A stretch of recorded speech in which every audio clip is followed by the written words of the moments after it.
situation de la France de 1992 avec la signature du traité de Maastricht à 2009 avec le traité de Lisbonne pour arriver à cette question. Les gouvernements successifs ont-ils privatisé notre service public ?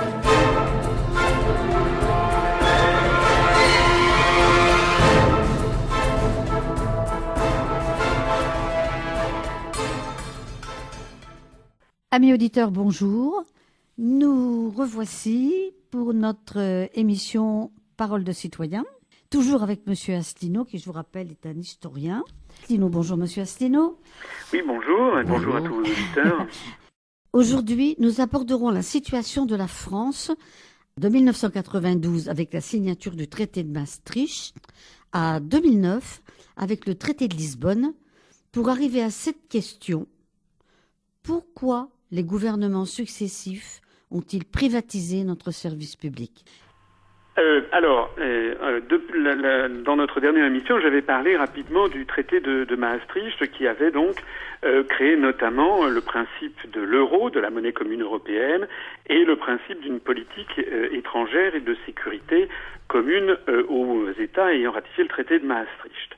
Entre-temps, de 1992 à 2005, il s'est passé beaucoup de choses. Il s'est passé, d'abord, il y avait eu en 91, il y avait eu l'effondrement du camp socialiste, et puis en 92-93, donc il y a eu la réunification allemande, et puis ensuite en 1995 il y a eu l'adhésion à l'Union européenne. Oui, j'ai oublié de préciser que le traité de Maastricht avait changé le nom de Communauté économique européenne, qui était le nom précédent. CE l'a transformé en Union européenne. Donc en 1995, 3 nouveaux États sont entrés dans l'Union européenne, l'Autriche, la Suède et la Finlande. Donc on est passé à ce que l'on a appelé l'Europe des 15. Et puis à partir des années 2000, les États-Unis, je reviens sur ce que je disais dans l'émission précédente, ont beaucoup insisté, ont fait un forcing pour faire entrer le plus rapidement possible les États d'Europe de l'Est qui venaient de quitter l'orbite soviétique, rappelez-vous la première émission, qui venaient de quitter le pacte de Varsovie. Les États-Unis, notamment le président George W. Bush, dans son discours de l'Université de Varsovie de 2001, a insisté sur le fait que tous ces nouveaux États de l'Est devaient entrer d'abord dans l'OTAN et ensuite dans l'Union européenne. Ce qui, au passage, je me permets d'insister une nouvelle fois sur le fait que la construction européenne n'est pas du tout, ne se bâtit pas du tout contre les États-Unis. Ce sont au contraire les États-Unis qui font la pluie et le beau temps, puisque justement ce sont les autorités de Washington qui ont imposé le fait de faire entrer d'un seul en 2005, 10 nouveaux États membres, essentiellement les pays de l'Est d'ailleurs, plus Chypre et Malte, dans l'Union européenne. Et puis ensuite, en 2007, il y a eu deux autres États qui sont entrés, qui sont la Bulgarie et la Roumanie, de telle sorte qu'actuellement, au moment où nous parlons, nous sommes avec 27 États, et dans quelques mois, il va y avoir un 28e État avec l'entrée de la Croatie. Alors, évidemment, cet élargissement qui a multiplié les problèmes d'une façon phénoménale, puisque chaque nouvel État est venu avec une nouvelle langue, parfois un nouvel alphabet. La Grèce est venue avec l'alphabet grec, la Bulgarie avec l'alphabet cyrillique. Il y a actuellement 23 langues officielles et plus de 500 combinaisons de traduction entre tous ces États. Donc c'est le phénomène de Tour de Babel dont je parlais dans la première émission.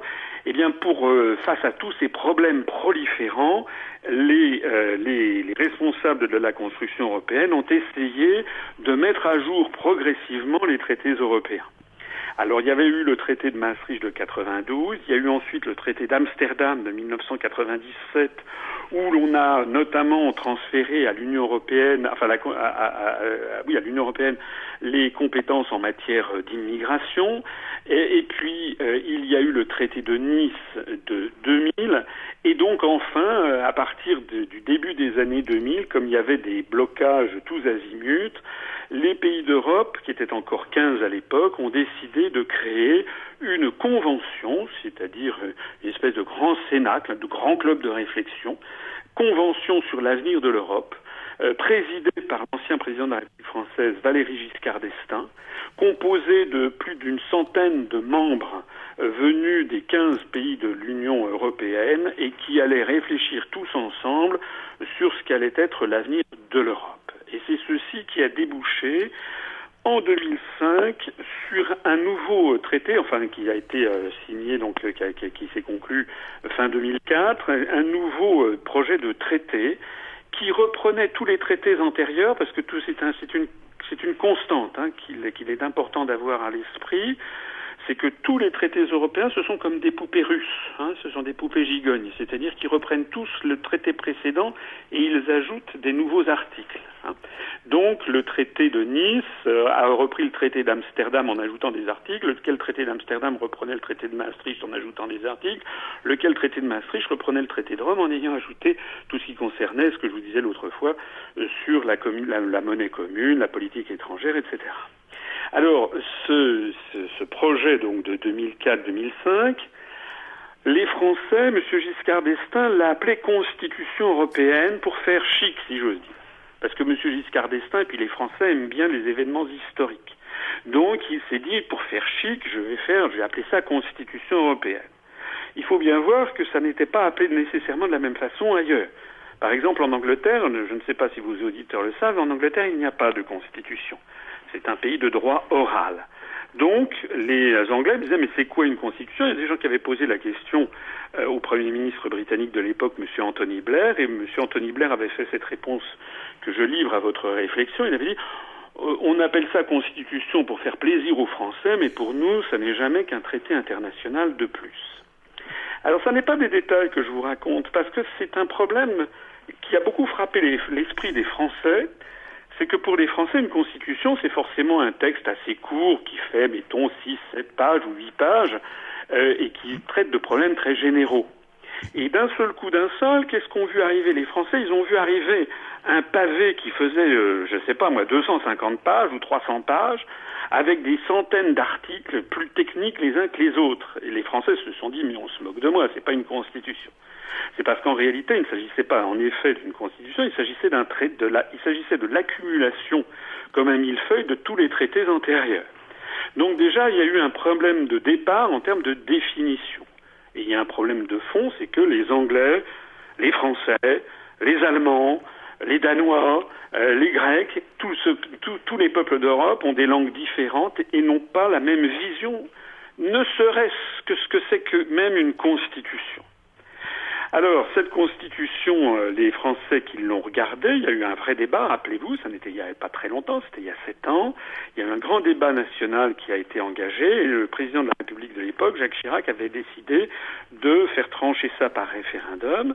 Et beaucoup de nos concitoyens se sont pour la première fois intéressés aux questions européennes. Je ne dis pas, bien entendu, que tout le monde a lu toute la Constitution en question de A à Z, c'était à peu près illisible.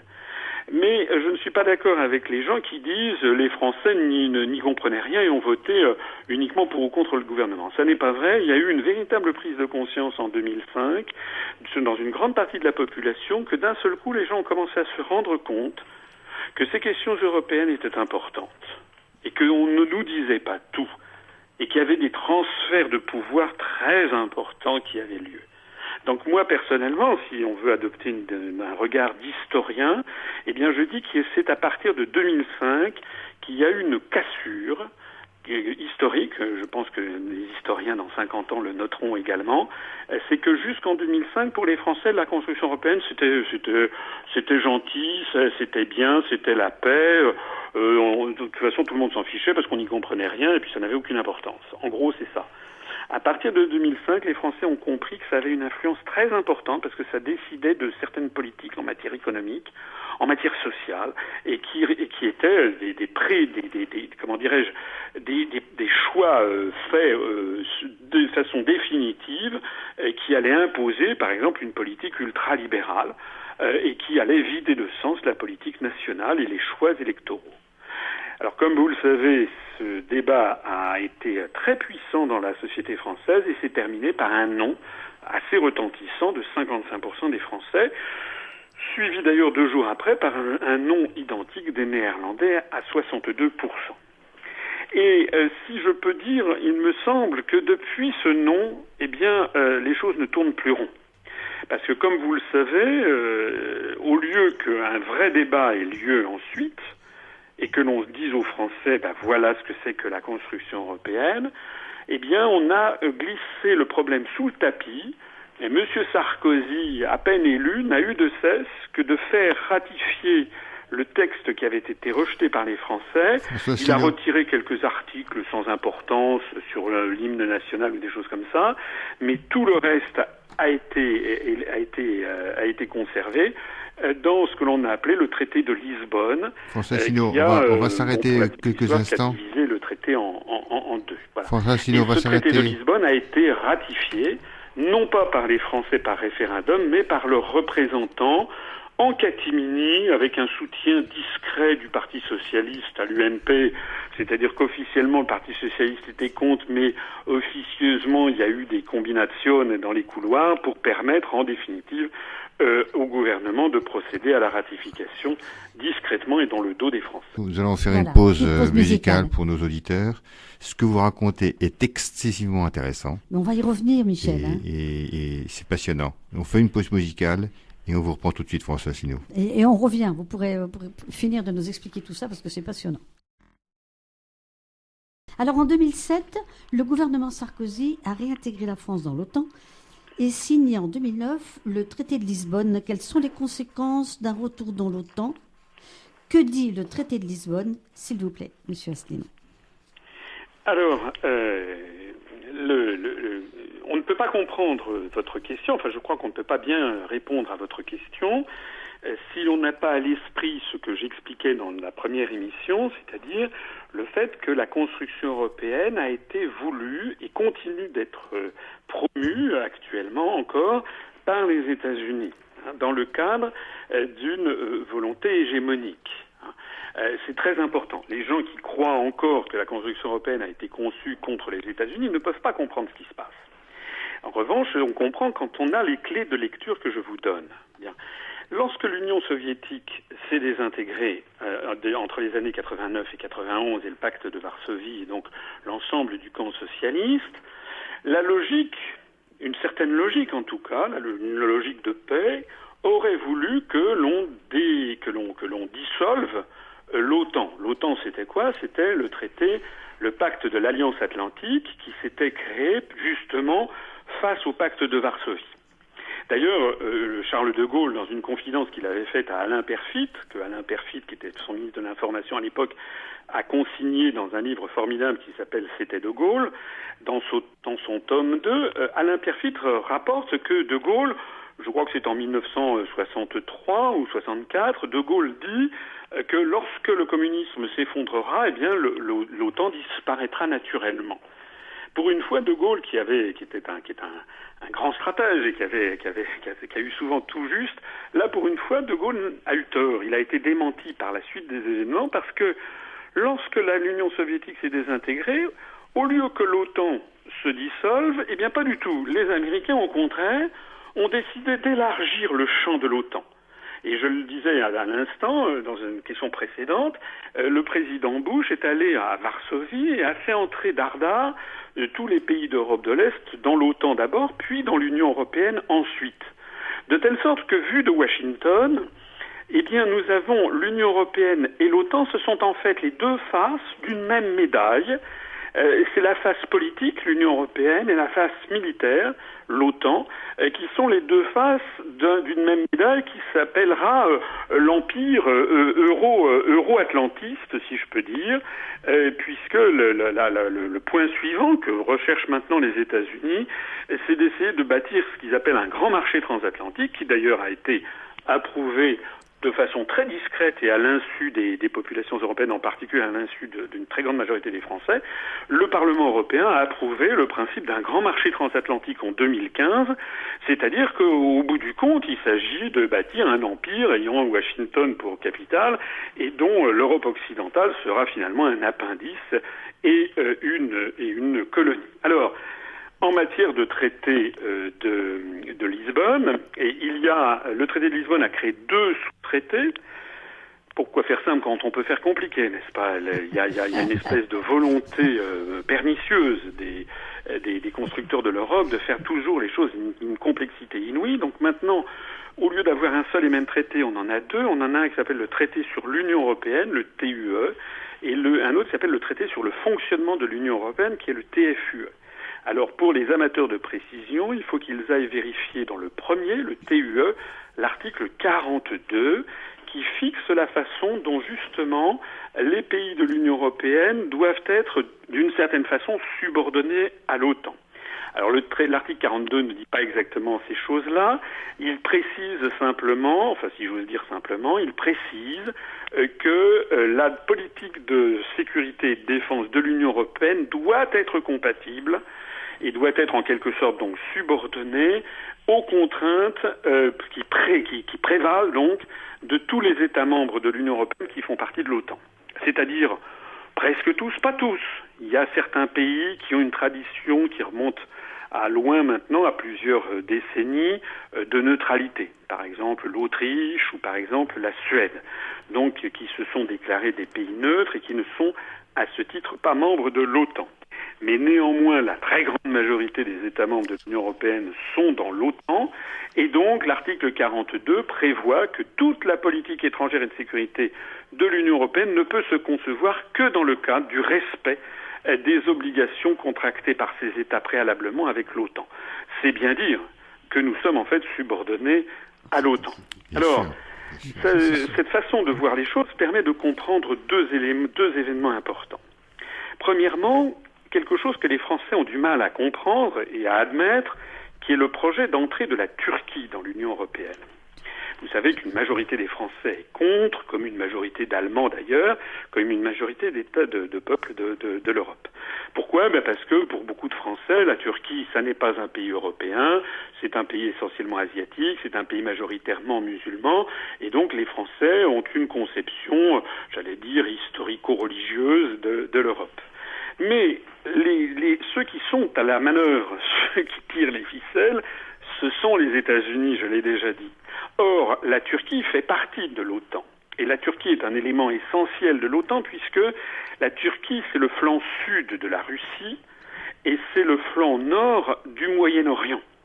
Donc les États-Unis, ce sont eux qui veulent faire entrer la Turquie dans l'Union européenne pour faire coïncider le périmètre de l'Union européenne avec celui de l'OTAN. C'est ça qui explique la volonté d'entrée de la Turquie. Parce que sinon, personne ne sait pourquoi. Demandez autour de vous, demandez à un député, voilà, pourquoi la Turquie doit-elle entrer dans l'UE et pas la Russie. Il n'y a pas d'explication logique. La bonne explication logique, c'est celle que je vous délivre. C'est parce que la Turquie fait partie de l'OTAN, alors que la Russie n'en fait évidemment pas partie, puisque l'OTAN a été créée par les États-Unis pour encercler la Russie. Alors il y a un deuxième événement également que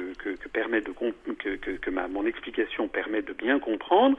C'est pourquoi Nicolas Sarkozy a-t-il fait rentrer la France non pas dans l'OTAN, puisque nous n'en étions jamais sortis juridiquement, mais dans ce qu'on appelle le commandement militaire intégré. Eh bien, le commandement militaire intégré, on en était sorti en 1966. C'était De Gaulle qui, la même année, avait fait sortir la France du commandement militaire intégré de l'OTAN, avait demandé aux États-Unis, qui avaient des bases militaires en France, de dégager. Il y avait une grande base à Châteauroux qu'ils ont été priés de quitter rapidement. Et De Gaulle, c'était la même année également qu'il avait imposé le compromis de Luxembourg qui respectait le droit de veto et la souveraineté nationale française. Ça veut donc bien dire que De Gaulle avait compris ce que j'explique à vos auditeurs, c'est bien que la construction européenne et l'OTAN, ce sont les deux faces d'une même médaille qui est celle d'un empire voulu par Washington. Alors, maintenant, nous, comme on est revenu sur tout ce qu'avait décidé De Gaulle, et qu'on a fait tout ce qu'il ne voulait pas faire, on a ratifié des traités de plus en plus supranationaux. Le traité de Maastricht, d'Amsterdam, de Nice, le traité de Lisbonne, on est de plus en plus englué dans une mécanique qui est devenue supranationale. Donc nous sommes maintenant effectivement dans une situation qui est illogique. Il y a une certaine logique en fait à ce que Nicolas Sarkozy ait fait rentrer la France dans le commandement militaire intégré de l'OTAN, puisque nous sommes ligotés par ailleurs dans tous les domaines. Donc le fait de ne pas être dans le commandement militaire intégré finissait par ne plus avoir de sens. En d'autres termes, et pour résumer le vrai débat qu'il devrait y avoir en tout cas en France, même si ce débat n'a pas lieu, c'est qu'il y a deux façons de voir les choses. C'est que soit la France fait partie de l'Europe, de l'Union européenne, donc de l'OTAN, et donc c'est ce qui se passe actuellement, et de proche en proche, elle sera amenée à s'aligner de plus en plus sur les États-Unis d'Amérique, comme on le constate, enfin, tout le monde le constate. On voit bien que nous avons perdu tout ce qui faisait les particularités de la politique étrangère, de la politique de défense française, où on est devenu un allié complètement inconditionnel des États-Unis. Donc ça, c'est la première possibilité dans le cadre européen. Et puis l'autre possibilité, c'est la possibilité qui consiste à être comme la Suisse ou comme la Norvège, c'est-à-dire à ne pas être dans l'Union européenne. Et à éventuellement, la Suisse, vous savez, est un pays neutre et n'est pas dans l'Union européenne. Donc c'est une autre possibilité. En réalité, la situation politique française en ce moment est extrêmement insaisissable parce que de plus en plus de Français comprennent que nous sommes en train de devenir, je n'hésite pas trop à le dire, mais une espèce de colonie anglo-saxonne. Il suffit de voir les déclarations du président de la République pour lancer son programme présidentiel où il a pris modèle constamment sur l'Allemagne. L'Allemagne fait ci, l'Allemagne fait ça, l'Allemagne c'est merveilleux. On est en train de dire aux Français qu'il faut qu'ils deviennent des Allemands, de la même façon qu'on a dit qu'il fallait aux Grecs et les Espagnols, les Italiens, on doit tous devenir des Allemands. Bon, tout ça c'est une folie, mais ça c'est un autre problème, j'espère qu'on aura l'occasion d'en reparler. Ça c'est contraint par la monnaie commune, on est obligé d'avoir, en fait, il faudrait qu'on ait exactement les mêmes comportements économiques, le même modèle économique que les Allemands, mais ça ne se décrète pas comme ça en claquant des doigts. Et donc de plus en plus de Français comprennent que ça ne va plus, qu'on est en train de devenir, qu'on a perdu toute marge de manœuvre face à Washington et face à Berlin. Donc les gens n'en veulent plus. Mais d'un autre côté, on leur fait croire que si nous n'étions pas dans l'Europe, ce serait une apocalypse, ce serait une catastrophe générale. Donc les Français ne savent plus à quel sein se vouer. Et ils essayent, et ils croient un petit peu, alors à chaque élection on le voit, notamment aux élections européennes, nous avons une classe politique qui vient proposer aux Français de bâtir une autre Europe. Donc vous avez tel homme politique qui dit « je vais vous faire une Europe des patries », parce que l'extrême droite, par exemple, ne propose pas de sortir de l'Europe, elle propose de faire une Europe des nations, une Europe des patries. La gauche parle d'une Europe sociale, l'extrême gauche parle d'une Europe des travailleurs. Donc tout le monde vient avec son projet d'autre Europe à présenter aux Français. Mais le petit problème qui se pose, quand je dis un petit problème, c'est un gros problème, c'est que ça ne dépend pas des Français. C'est que nous sommes 1 sur 27 et bientôt 1 sur 28. Donc ça n'est pas parce que les Français se mettraient d'accord sur un projet d'Europe, d'ailleurs ils ne sont déjà pas d'accord entre eux, mais ça n'est pas parce que les Français se mettraient d'accord sur un nouveau projet d'Europe qu'ils pourraient convaincre les autres États, les 26 autres États de l'Union européenne, dont je rappelle qu'ils sont très majoritairement complètement alignés sur les intérêts économiques, financiers, diplomatiques, géopolitiques et militaires des États-Unis d'Amérique. C'est le cas du Royaume-Uni, c'est le cas des Pays-Bas, c'est le cas de l'Allemagne, c'est le cas de tous les pays de l'Est qui sont en train d'entrer dans l'OTAN pour être protégés d'un éventuel retour de la Russie. Donc la France, en réalité, est piégée. La France est piégée dans une Europe où elle est totalement minoritaire quand elle a une volonté d'avoir une Europe qui défend des services publics, une Europe tournée vers les pays du Sud, une Europe qui lutte contre le tout financier, etc. En réalité, la France est complètement isolée, ou pratiquement isolée sur ces sujets. Si vous permettez, M. Asselineau, on va en rester là pour aujourd'hui parce que notre émission touche à sa fin, mais nous reviendrons ultérieurement sur ces problèmes de fond. Merci déjà pour toutes ces informations que vous nous avez données qui vont alimenter notre réflexion. Merci beaucoup. Merci. Et à la prochaine fois. Lundi prochain, nous traiterons de la dette et des mécanismes bancaires.